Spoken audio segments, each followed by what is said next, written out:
Hello there and welcome to my channel. My name is Edinger and I'm an American that's been living in the UK for over 5 years now. Yes, that's now my intro. Now, as I've lived in the UK for over 5 years, I haven't always spoken correctly. Sometimes I made mistakes because we always have this natural inclination to pronounce things the way that we've always been taught, whether that be from America or from another foreign country. So today, I'm here to help you make sure you pronounce everything correctly when moving to the UK, or even just visiting as a tourist. Now, don't worry if you're not able to pronounce these things correctly on the first try, because they are quite difficult. Some of them just seem just a bit asinine, really. However, with my help, you're going to be pronouncing things so correctly, everyone in England will be like, "Jolly good show, my good chap."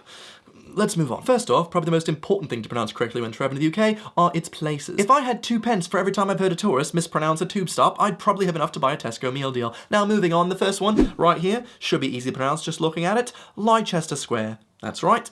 Leicester Square. Don't mistake it. Next up, a popular tourist attraction, Buckingham Palace. You can ask someone, "Excuse me, sir, do you know the nearest tube stop to Buckingham Palace?" And he'll say, "Oh, do you mean the one with the ham that was Bucky on the Bronco?" And you go, "Yes, of course, with the Queen's days? Yes, Buckingham Palace." Moving on to this doozy, it definitely took me a good solid year to get this right, but I'm here to pronounce it correctly for you. Trafalgar Square. It's where you can find Nelson's column. There's a nice museum there. Trafalgar Square. And don't worry if you can't get the accent quite correctly yet. You can pronounce it in your American accent like this. "Oh, are you near Trafalgar Square?" Everyone will know what you're trying to say. If you sadly have to travel to East London, one of the only positives is the DLR, a very good train service. However, there's one station that seems to throw a lot of tourists for curveballs. Well, sorry, curveballs being an Americanism there for, it's a bit hard. And that one is West India Quays. West India Quays. Not that hard, really. Don't know why people have so much trouble with it. In fact, I'm feeling quite quazy about it right now. Moving out of London, there's a lot of weird county names. Now, the next one, right here, is quite easy for me, a New Jersey native, because I grew up in the county that was named after this county. And that, of course, is Gloucestershire. Gloucestershire. Quite easy when you think about it. It's phonetic. Now, if you're a fan of old memes like this one, this county name should be quite easy to pronounce, and that one is Hertfordshire. Just imagine you're that girl going, Hertfordshire. You have to pronounce it with that accent as well. I know it doesn't matter for most of these, but this one has to be Hertfordshire.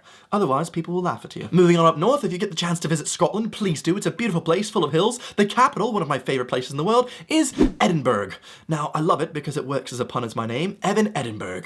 Just really warms my heart. You might get the chance to see Loch Lomond. Now, Loch Lomond is a beautiful lake up north in Scotland, and I just highly recommend you visit it, but make sure when you pronounce it, it's Loch Lomond. Gotta be like that, or the Scottish people will probably bury you in haggis. Something stereotypical like that. It happens. I'm not making this up. To clean yourself off from all the haggis, though, be sure to visit West England and take a bath.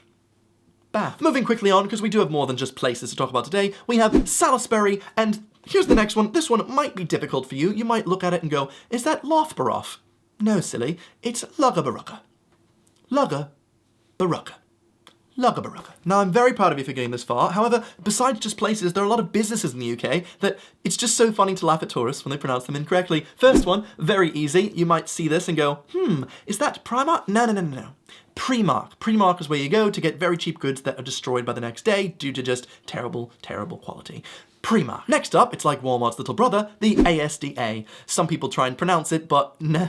ASDA, that's the way it's meant to be. Coming in all the way from Deutschland, we have Lidl. Lidl is a good place to get cheap food that will probably kill you in a couple years.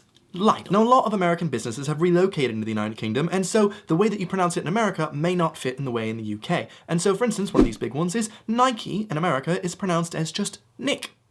Just Nick. Very simply put, very easy.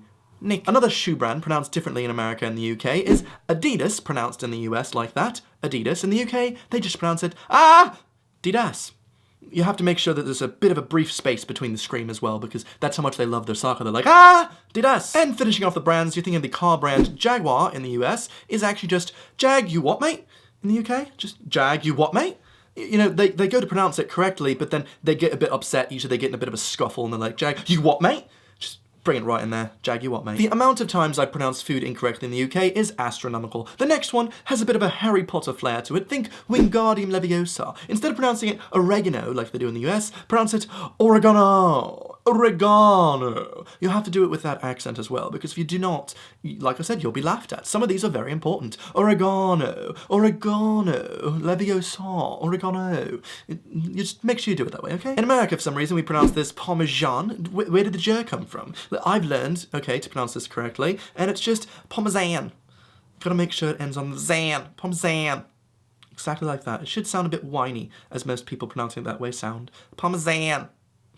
More Italian food, and a testament to how true this one is. You might see this and think, that looks like bologna. Well, correct, it does look a little bit like bologna, and it's pronounced bolognese. Now, just in case you think I'm joking through this video for some strange reason, here is a video from 4 years ago where I pronounced it this exact way. At least I got my spaghetti bolognese. See? Bolognese. And you thought I was kidding. Spaghetti bolognese, it's one of my favorite things. In America, sometimes we have a lot more silent letters than they have in the UK, such as this one, where we just say herbs. In the UK, they really want to make sure, you know, there's an H there, and so when you pronounce this one, be sure to do it herbs. Make sure it's just like that. Herbs.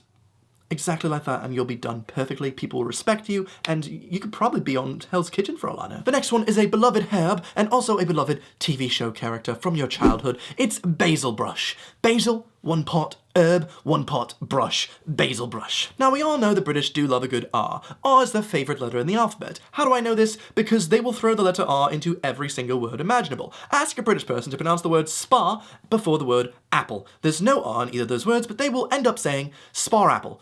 Don't know where the freaking R came from, but that's the way you have to do it if you want to blend in. A popular brand in the UK is Pizza Express, but that's the way you'd pronounce it if you knew how to speak American English. In England, it's Pizza Express. That's right, just throw that little R in there, and now you're speaking correctly. If you really want to anger someone from the United Kingdom, try pronouncing something correctly the way it's pronounced in the country it was from, such as the brand Nutella. An Italian brand, which has clearly stated that it's pronounced Nutella, is pronounced that way in most countries, except in the UK, where it is vehemently pronounced Nutella. Nutella. You have to make sure you have the accent on the nut. Sometimes they just say nut. You want some nut in your mouth? I'd love some nut in my mouth. Good old mouthful of nut. Oh, you want some nut in that bread? Oh, I'm not on that bread yesterday. Just make sure you pronounce it that way. Get it right every time. Next up, you might see this and think, caramel? No. It's just caramel. See, we say caramel in the US, but it's more of a British accent thing. You have to go caramel. But you've probably never even heard that before. You might have been to the Middle East and seen a caramel, but you might not have seen caramel dipping sauce. There's a big debate in the UK. Is it scone? Is it scone? I'm here to answer the question. It's scan. Gotta make a show like that. Scan. Solves the debate right there. South, north, doesn't matter. It's scan. You know what scans have a lot of? Well, Americans pronounce it vitamin. Barbarians. The correct way to pronounce that is vitamine. Vitamine. Delicious vitamins like vitamin B, vitamin C, all good for your health. Raise your hand if you've been to a salad bar and you've been affronted with a word that came from another language that you don't know how to pronounce, and so you do your best and you raise your hand and you say, can I please have some? And you say something like quinoa. No. You tried your best, right? It's quinoa, obviously. Just say, hello, I'd like some iceberg lettuce, some croutons, and a little bit of quinoa, please. People will be like, wow, what a cultured man that is. Have you ever been in a situation where someone just won't stop being so loud, but you also want some of that spicy sauce, and you want to use the same word to fix both situations? I've got that for you right now. You might see this and you'll try and pronounce it. It's Worcestershire sauce. The more shushes, the more like culture you have, really. And so just when you're reading this and when you're asking for it and when you're telling someone to be quiet, the more shushes the better. Sauce. Take some puff pastry, wrap it around some steak and onions, heat it up in the oven. That's a delicious pasty you've got there. A delicious pasty. Delicious food item. And speaking of pasty, the next topic is names. Names from a very hard to pronounce country, Ireland. Ooh, it just gets difficult when you have these people from Ireland that visit the UK and you have to try and pronounce the names correctly, but I'm here to help you out. Let's go. The first name, as you can tell, is 80% vowels. The only one they're missing there is U. I kind of wish the F was pronounced with a U, but that makes me want to say F-U to this name. Just kidding. We all love and respect everyone of different cultures here. This name is pronounced Aoife. Hey, Evan, is that your wife? Oh, you mean Aoife? Yeah, Aoife wife. That's my Aoife wife. There you go. Sayabhan. Hello, my name is Sayabhan. Sayabhan. I love it when the coffee's done. Oh, do you, Craig? Craig. Not Craig. Craig. The next one is quite beautiful. You might look at that and think it's ugly, but you're wrong. This is a beautiful name. It just sounds so romantic. Keoimu.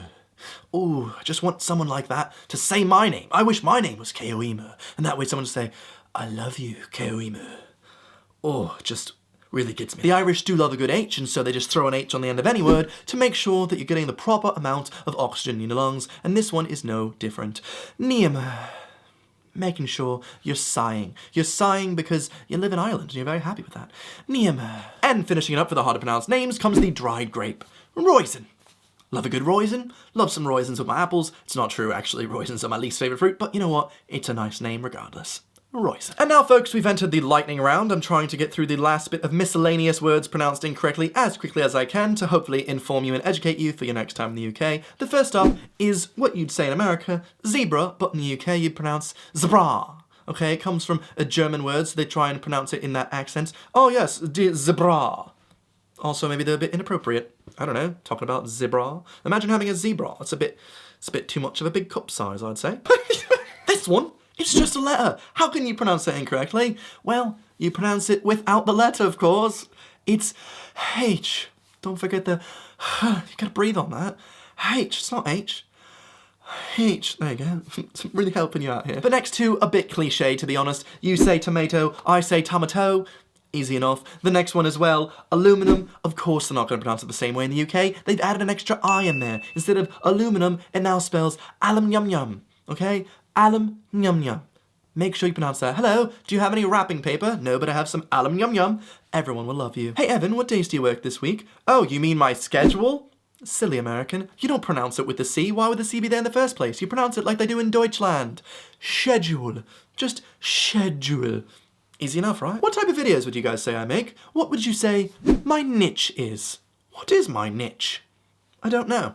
British versus American videos? Very informative pronunciation videos? Probably. Speaking of that word right there, you might think pronunciation is correct. Sorry, that's just me bringing back my Americanisms again. The correct way to pronounce that word is pronunciation. It comes from the word pronounce, of course. And it's just the way it is. Pronunciation. Here's an easy one. Anytime you have a word that ends in ing, be sure to pronounce it ink, or you'll have something wrong in the sentence. Duh. Here's a relatable situation for all of us. You're at a shopping centre trying to count how many pairs of jeans are on each person there, and it's doing your head in. You're getting a bit of a headache there. Well, there's one word that's a solution to both of those problems. Paracetamol. Right? You're looking, trying to count how many jeans are there. Paracetamol. Also, it's good for your head. You take a paracetamol. This paracetamol has cured my headache. And also, I can now count how many jeans there are paracetamol. If you really want to impress a Brit, make sure to use their insults. Not only just the word wanker, which is perfect for any type of use, but also the word twat. Sometimes pronounced incorrectly, just make sure you go with the long A, just like they like to pronounce the word bath, you go with twat. Perfect. I loved colouring with these as a kid. The easy answer is crayons. Just one syllable, crayon. I hate it when I'm taking a road trip with my friends and someone says, "What's the route?" And I'm like, "What is that? What was that? What was that?" It's a route, folks. You're taking a good route. Gosh. You might be asking, Evan, how do you feel after making this entire video? And you might say, I felt a bit mischievous. Mischievous. I feel mischievous. Americans still pronounce this word garage. What Philistines? I just can't believe it, really. The correct pronunciation is garage. Duh, it's right there. It looks like rage. Garage. Welcome to England, mother effer. If you're worried about giving this video a big thumbs up, don't worry, it doesn't use much data. Hopefully you're on Wi-Fi as well, but make sure to say data. If you want to say data, go back to the States. It's not how you say it. And my last word today is a bit of an Easter egg because it doesn't come from the UK, it comes from down under in Australia. Now, why would you pronounce this animal as emu if it's pronounced correctly in Australia as emu? Crank that soldier boy. Thank you very much for watching today's video. Hope you've enjoyed it as much as I've enjoyed making it. If you did enjoy it a lot, you can give it a thumbs up. You can subscribe. I make new videos every Sunday. Thank you very much for watching. And if you have any of those words that you just hate that are pronounced incorrectly, please leave them in the comments. I'd love to laugh at people that pronounce them incorrectly with you. Anyway, thanks for being there. I'll see you guys next Sunday. Goodbye.